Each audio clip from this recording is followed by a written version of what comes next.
Hi Kiwi, alright, we are back at Pokemon Shining Pearl, and today we are going to be getting out of Route 210, I believe it was. Let's see. Yeah, 210. We've got Star Gecko in our lead party slot, and I'm a little afraid of double battle, so let's see if we can take this on 1v1. There we go. I can get away with slacking off if I have my Pokemon out. So what's new with me? Well, I just discovered, so I downloaded it and started playing Sonic Adventure 2 Battle, which is, oh no, it is still a double battle. Okay, I gotta be careful about this. Anyway, I started playing Sonic Adventure 2 Battle, which is one of the quintessential games of my childhood, along with a lot of Pokemon games, Kingdom Hearts, those sorts of games. And as it turns out, when you get the PC version of Sonic Adventure 2 on Steam, the frame rate is based on your monitor's refresh rate, which is terrifying. It's basically running at 2.4 times the normal speed that it should run at. We are switching out Star Gecko immediately because I do not want to have to deal with any Dark-type moves that either of these Pokemon likely have. Anyway, so the game becomes an uncontrollable mess that's running at more than 2 times its normal pace, which you're already meant to go fast in this game, and now you are going 2.4 times as fast, and it is terrifying and it is hilarious, and I'm honestly considering making it a playthrough on this channel, if not maybe like a some sort of edited challenge run video. I don't know yet. I really don't know what my plan for that is. I just know that at some point I am going to take advantage of what has just been discovered and just roll with it, and it's going to be at minimum chaos and at maximum just I don't even know. But look forward to that maybe showing up on the channel at some point. Other ideas I've been mulling over. So as I mentioned in many episodes now, I am officially on my winter break, which means I have free time to actually apply my creative juices to this channel. I should not call them juices, but you know what I mean. And I've been thinking about what that would best entail.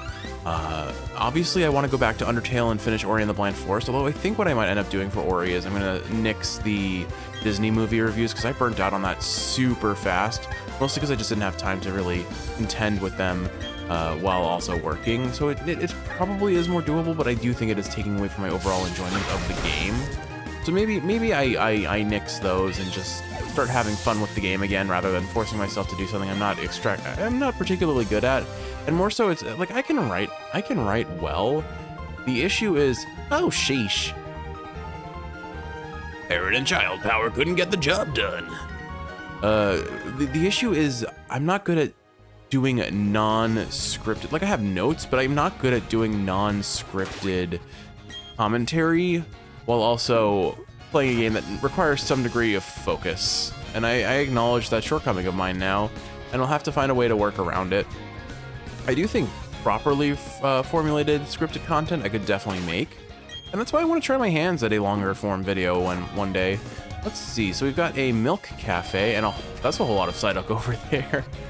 I assume they're just blocking off a shortcut. All right, what have you got for us? Howdy, traveler. Some of our customers are rowdy types that like to battle, but pay it no mind and stay a while. Oh. He said your patrons, not your employees. Welcome. This Pokemon is my pride and joy. Unfortunately, Star Gecko really has no good offensive moves, so we're mostly going to be switching them out at this point. As much as I love the Ghastly Haunter Gengar line, maybe it's actually better if I find an alternative. Although Clefairy probably doesn't have much in the way of things that could threaten Star Gecko. I don't believe it learns any Psychic-type moves. It mostly gets like Double Slap and... no, there's nothing we can do here. Payback will do next to no damage because it's one based on a non-physical attacker's attack stat, and then 2 on top of that, it's going up against a Pokemon that is resistant to it. On the other hand, though, Celestabetha is super effective against fire types are super effective against fairy types, which Clefairy once was a normal type, now is a fairy type. I think we're fine. Oh, you know, Metronome could be absolutely terrifying. What are you gonna get? Okay, Smog I can deal with, especially if it misses. We're just gonna hit it with a flame charge and win the fight. Anyway, so yeah, I played like the first 3 levels of Sonic Adventure 2 at like rapid pace, and it is Oh boy, what an experience. There are many, particularly in the Tails level, there are a lot of instances where enemies just come out of nowhere, and normally you have at least a little bit of time to react to them. You have no time to react to them in this version of the game, to the point it's virtually unplayable. But I'm really looking forward to maybe challenging myself, because could you imagine trying to go for all 180 emblems, meaning you have to like play every mission and get perfect scores on them? Oh boy, I'm just thinking about the race car levels and the 5th mission of every challenge that requires you to like play the hard mode of the levels. I mean, just keeping 100 rings to get to the 2nd or 3rd mission done is going to be difficult. We're definitely going to have to abuse a certain glitch that I'm familiar with. At least I know it works on the GameCube. I don't know if it got translated into the Steam version, but there is a glitch in Sonic Adventure 2 that lets you have infinite lives, basically. Rather, what happens, 1 second. I take losses with an unusually big smile. Do you find that odd at all? There is a glitch in the game that I'm familiar with Rouge the Bat in her security hall level. Youngster, you've seen the Psyduck huddled outside. Psyduck are Pokemon that suffer from chronic headaches. I'm afraid we'll have to wait for them to get better. So, I assume maybe you're gonna battle me, but these guys might be a double battle, so let me mentally prep for that. Anyway, so the way the glitch works, as far as I recall, is basically a weird way the total number of lives is calculated. Okay. I'm a collector, and I am proud of what I know about Pokemon. Would you like to test your knowledge? Basically, there in the treasure hunter stages, like with Rouge the Bat and Knuckles the Echidna, once you do a certain amount of anything, I think this may be specific to the collect 100 ring challenges that are like the 2nd mission of every stage. But basically a goal ring spawns in those levels that is basically a reset ring. It resets all enemies, it resets all rings on the field, so you never have to feel like you can't get 100 rings. We're up against a Pseudo-Wudo, so we'll send out Manny the Dude Buster here. But basically, if you die and would otherwise get a game over from running out of lives, if you land in that reset ring as you are in your death animation, weird things happen. Manny, don't worry, we'll win this. Manny's a little worried. I am a little worried that a crit could knock Manny out here, so hopefully we attack first. Okay, good. As long as Pseudo-Wudo doesn't have Sturdy, I don't think crit from Stone Edge will knock us out. Perfect. That was a little sketchy, but not terrible. We'll try and use Recover on the next turn, assuming we don't have anything that's super threatening to us. Anyway. So basically what you need to do is you have to line up an enemy that chases you a little bit, with the Rouge facing that enemy, and the enemy that's chasing you ending up behind, or the goal ring that resets the level behind you. You let the enemy knock into you, you get launched off a ledge into the goal ring, and the level resets, and then the game gets really confused about that because you should be dead, you should be getting a game over, but you just reset the level, and what happens is you actually go into -1 lives. And because there's no lives associated with -1, the game basically reads it as 99 lives. Because the life counter in Sonic Sonic 2, or Sonic Adventure 2, is it caps at 99, and there's no value for less than 0, or there's no value for 0. It's game over, but the game over got reset by resetting the level. So basically, it's an infinite lives glitch. When you start getting low again, you just bump them back up to total. It's kind of wild that you can get away with that, but I'm very appreciative of it. Makes my job a lot easier. It was a glitch I very much abused. So I used to do speedruns for Sonic Adventure 2. I used to grind out individual levels specifically. I never did the full game, but I speedran individual levels of, hold on. That's some knowledge you have there. I speedran City Escape, Metal Harbor, White and Green Jungle, and Radical Highway. Basically all the early Sonic and Shadow levels. We were having a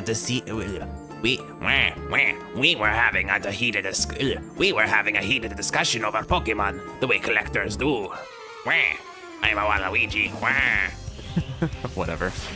Oh, you've got 3 too. So that guy was a collector of Pseudo-Wudo. What are you a collector of? Mr. Mime. Okay, Mr. Mime. Oh my goodness, his shoes look like bean sprouts and I don't like it. thought they were wider than that. Ugh. I don't like how like skinny those feet are. There's something really upsetting to me about that.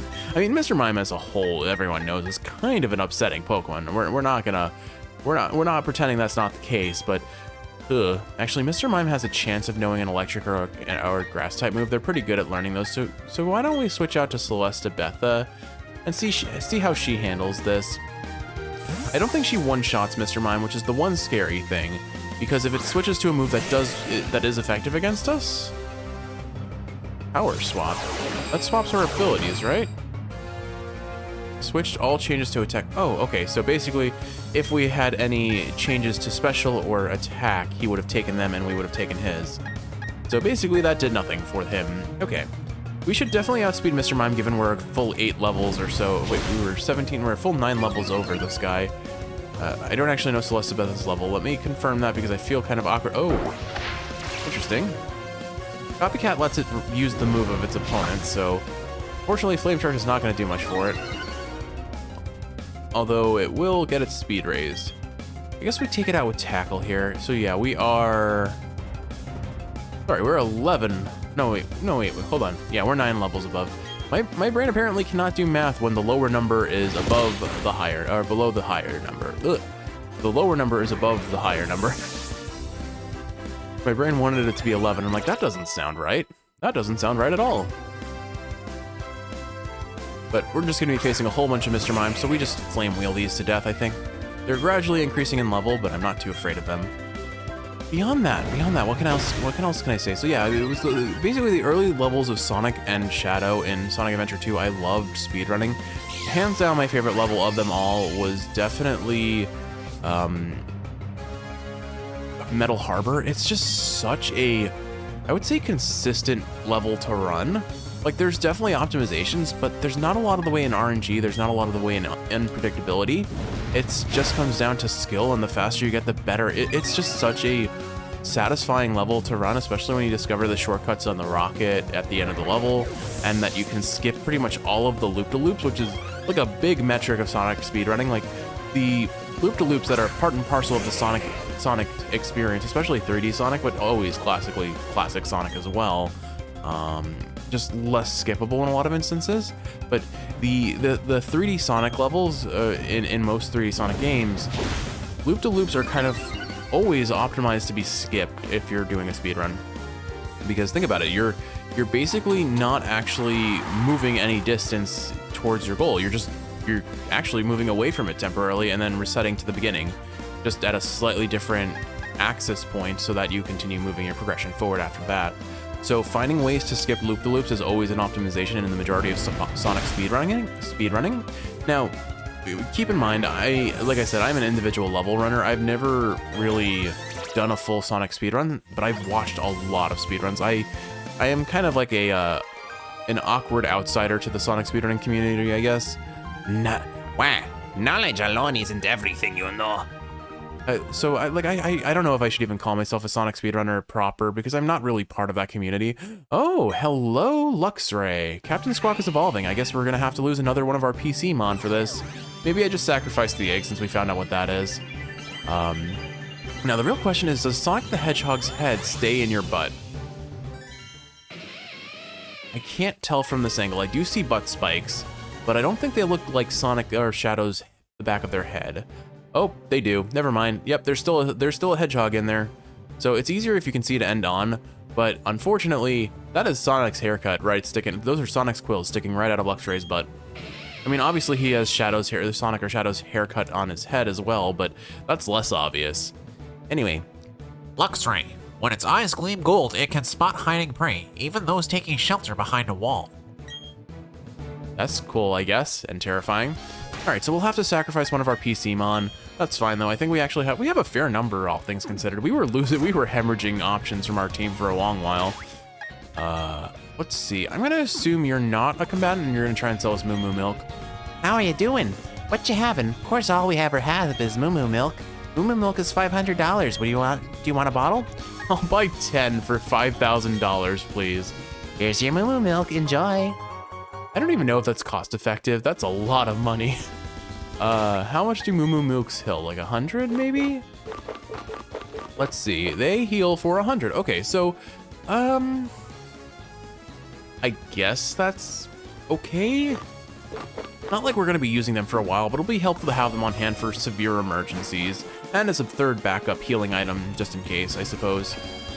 So why are all these Psyduck here? The game didn't actually tell us. The Psyduck are standing firm. They aren't inclined to move at all. The game only told us they have headaches, so I guess... Oh, hello.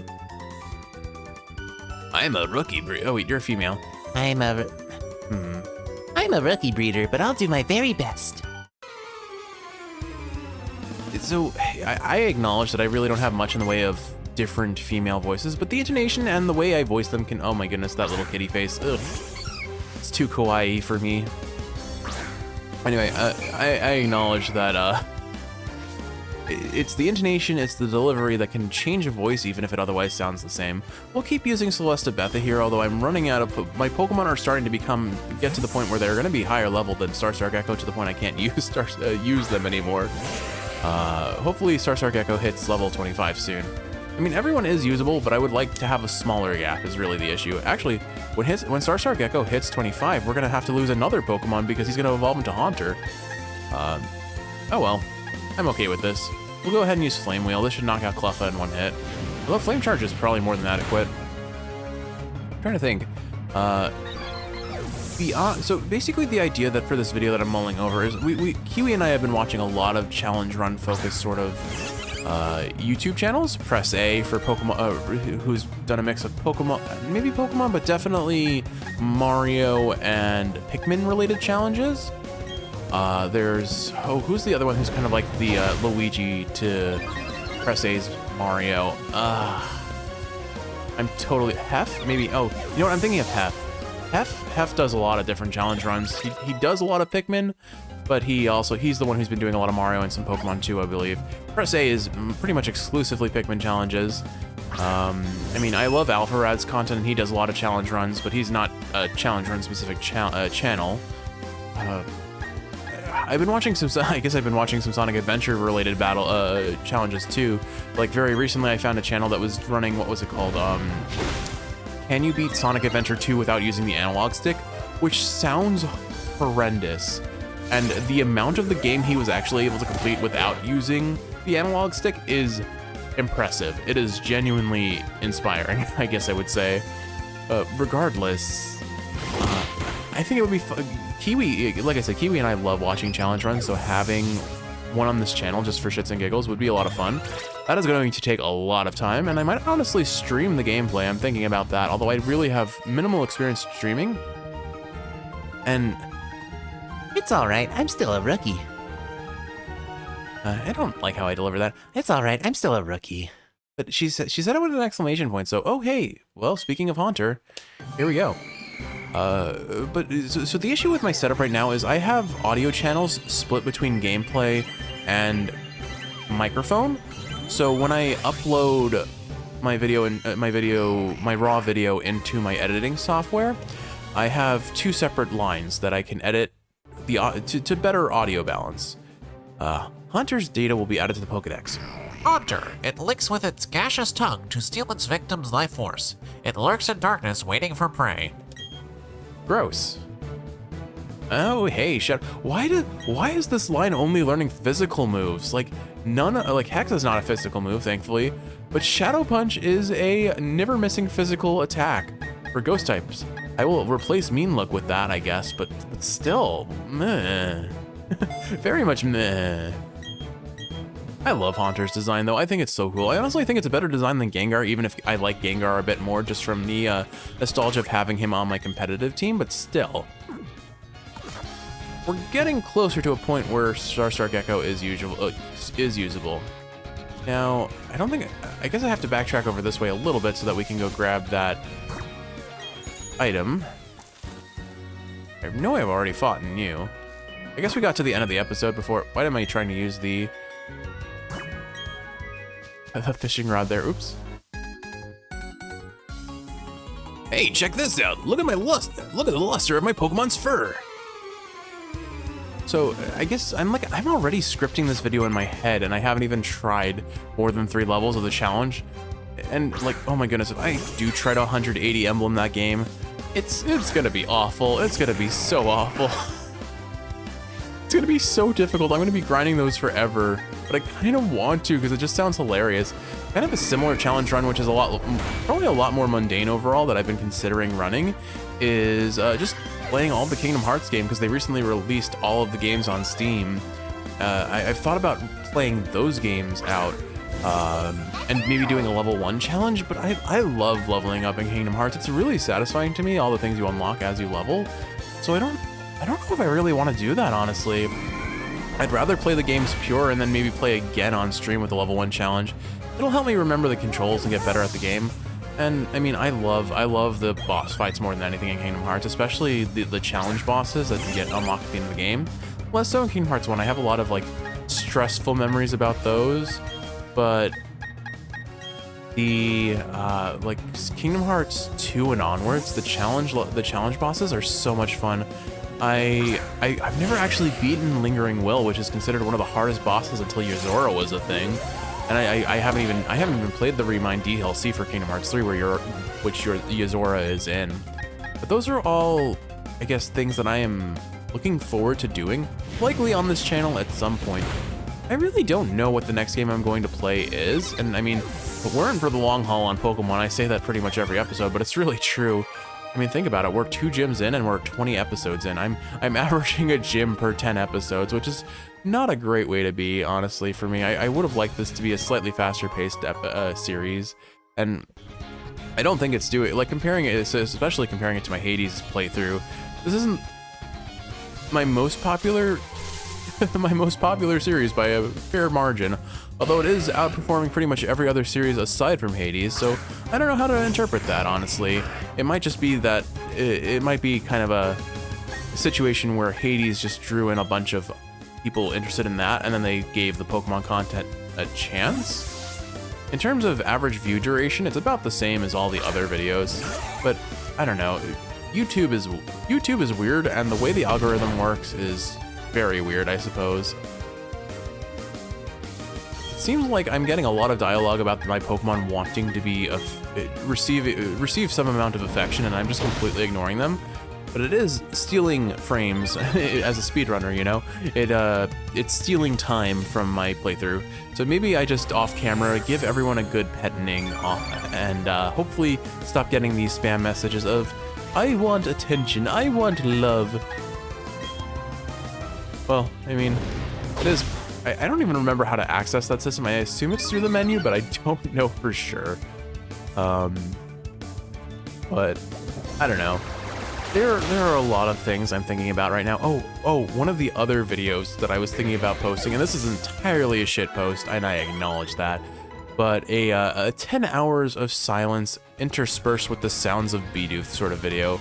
I don't know why, but that equivalent of video from the Pikmin side of things has been popping up into my recommended for yous a lot lately, and I've been humoring them far more than I should, far more than they deserve. But it's been really funny to just turn them on and just have a Pikmin sound randomly pop up out of nowhere and deeply confuse Kiwi. She actually, when it first started, she thought it was our cat, because our cat currently has a head cold and she sounds very congested. I'm a treasure hunter. Today the loot is a victory from you. But she thought it was Gnocchi, and I didn't say anything, and just like, I'm not sure what that is. Alright, he's sending out a Bronzor. This is a little sketchy, because Bronzor definitely has confusion, and that would hurt us. Steel, I don't think resists ghost-type moves, but Bronzor is very tanky. It may lack in damage, but I worry that it'll cause more harm to Haunter than I would like it to, so we'll switch out to we'll switch out to Celestabetha and hit it with probably, oh wait, it's raining, this was a mistake. It already has a high defense, and then we're gonna be hitting it with half damage from our Flame Wheel. Well, the good news is I guess, because of the confusion rule, we have to switch out immediately anyway, so what does it matter? I guess, who do we switch out to? We don't really have a good answer for this, because it has Levitate, so I can't hit it with Bulldoze on Quipplecore, plus Quipplecore's pitiful special defense isn't gonna help it. I guess I could use Captain Squawk and hit it with a Bite. Yeah, I guess that's what we'll do. And Star Gecko is 5 levels apart, but he's not more than 5 levels, so this is okay. This is still a permissible switch. It's just Shouldn't do it too often because then Captain Squawk will become unusable. I would really want to save him for battles where he's going to be strictly necessary. One scary thing is if this guy has Gyro Ball, that could probably hurt us fairly bad. I'm not too worried about a payback here. Yeah, even if its damage is double, it's going to do 4 damage instead of 2. We're fine. All right, so we'll hit this guy with Bite. It's probably only going to do like 1/3 of its HP because it's a... Oh, did we crit? Oh, wow. I guess that's the power of a 3rd stage Pokemon this early in the game. Okay then, Captain Squawk, you're earning your keep, all right. I think we're safe to keep this guy in for now. Shield on. All right, we can answer that with Quipplecore, I believe. So let us switch into Quipplecore. And that way, well, I mean, Captain Squawk is still gonna get the same amount of experience, but he doesn't really have a good answer to shield on, just because it resists most of his moves. And I think it's a rock steel type, so it probably wouldn't resist an electric type move, but it would definitely resist our dark types. Well, there's a fair answer. This thing's pretty physically tanky, so it must have sturdy if it survived with that much HP. Unless we get, yeah, okay, sturdy. We'll finish it off with Rock Smash. That's fine, or maybe a tackle. All right. But yeah, I don't know why I've been getting these recommended for use, but what I'm thinking about doing is in honor of the video I posted a while back, right before this series actually started, or also in the first episode. I think it was 669 Bidoof or 673 Bidoof and 1 Rayquaza. And I think it would be hilarious to do a similar video of of exactly that. The sounds of Bidoof every now and again through 10 hours of silent footage, and then randomly one place in that 10 hours there's a Rayquaza. I can't win. You're too much to take. You're too much to take. So the question is, will we make it through this span of route before the next episode, or before the next episode begins? And given there are at least 2 more trainer battles, I'm inclined to say probably not.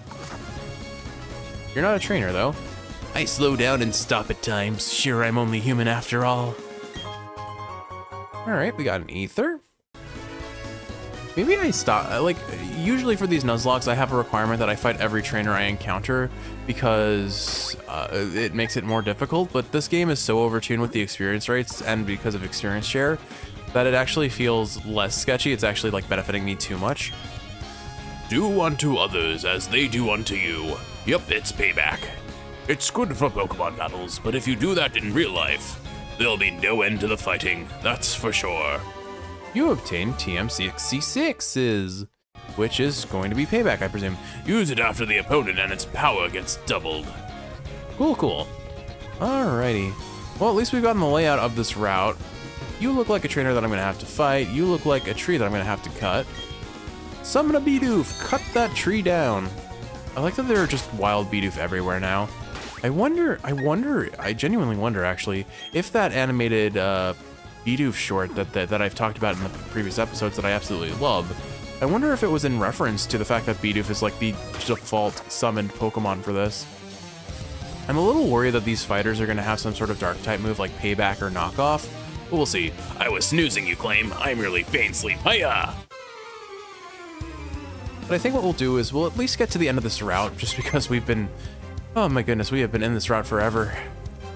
Meditite. Meditite would have psychic type moves. It might have confusion. I suspect I could probably take it out if it's below level 20 though. Oh, you're strong. I'm risking it. Star Gecko has the damage in theory. A base 65 damaging move with the special attack of a Haunter. Yeah, that's what I thought. Get out of here. It is risky though. If any of these Pokemon survive with 1 HP, Star Gecko is gonna have a real bad time. But I need him to start catching up to the other teammates. Machop, like I said, Machop might know knockoff, but I feel like it would learn it later in life. We will see. We will see, and we will cry. But I don't perceive a threat at this time. I mean, I have inklings of potential threat, but that's about the extent of it. It's really a stray confusion that I'm afraid of potentially knocking us out. The other issue is when we run out of PP on Hex, which is going to be in 5 more Pokemon after this, assuming we one-shot every Pokemon. Ooh, crit, nice. And I know it's late in the video, which means most people are probably not watching at this point, but if you have any other ideas of like things that I've already done or could expand on, I'm very interested. I'm honestly thinking about maybe doing a cassette beast speedrun, actually. The notes for how to do it are pretty explicit, so I feel like I could do a good job, potentially. Oh, ooh, I missed this. This is a plate. When the universe was created, its shards became this plate. You put the fist plate in your bag's other items pocket. So those are the plates that Kiwi you're likely familiar with because you've been playing Legends Arceus, but the way they're supposed to work is when Arceus holds one of those plates, its type becomes the type of that plate. So we got the fist plate, which is a fighting type plate, so it would turn Arceus into a fighting type. Check the sharpness of my fighting type Pokemon's moves. All right, I'm gonna put a hex on you. I put a spell on you. And now you're mine. Okay, Krogunk, I believe is poison dark type. No, it's poison fighting type, but it definitely learns some dark type moves because we see it on the enemy teams eventually. I think this one is sketchy enough that we're gonna swap out. Question is to who? Manny the Dude Buster is always the safest option. Alternatively, Quibblecore would have to face 2 times effective moves, but would also be able to one-shot it potentially with Bulldoze. Celeste Betha is definitely the wrong move, although it might have Dry Skin. Oh, Krogunk has a passive or an ability called Dry Skin. I think we'll switch out to Pine Tree. Pine Tree is the safest answer here. It'll intimidate him so all of his physical type moves are doing less damage, and then it can one-shot him with Aerial Ace. But Krogunk might have the Dry Skin ability, which lets it heal a little bit of HP every time it is hit by, or when it is in rain or when it is hit by water type moves. It does make fire type moves more effective against it though, which is an interesting trade-off. I kind of like the idea behind it. But as planned, Aerial Ace to win the days. And, you know, I'm just realizing this is a new route. We can stand to gain a new Pokemon, so in typical fashion, why don't we close out the episode with a new member of our team? That does mean I'll probably have to use a different lead on my party. So let me see if there are any other wild trainers in the area. There likely are, but I think we're almost at the end of this route. So here, let's go collect these berries. Like a Pecha Berry and maybe an Oran Berry. I don't think those are Oran Berries. Okay, you know what? This route is longer than I gave it credit for. Bluckberries, okay. I don't remember much about Bluckberries. I just remember that when you ate them in the anime, they turned your mouth very blue and black. All right, Kiwi, so we'll do our usual shenanigans of I'm gonna fast forward until I find our new team member, and we'll have Manny the Dude Buster lead the charge into catching this new guy. See you in a minute. All right, this is gonna be our new party member, but once again, our first encounter is a Geodude, and I just need to emphasize that. That is now, I think, 7 first encounter Geodudes.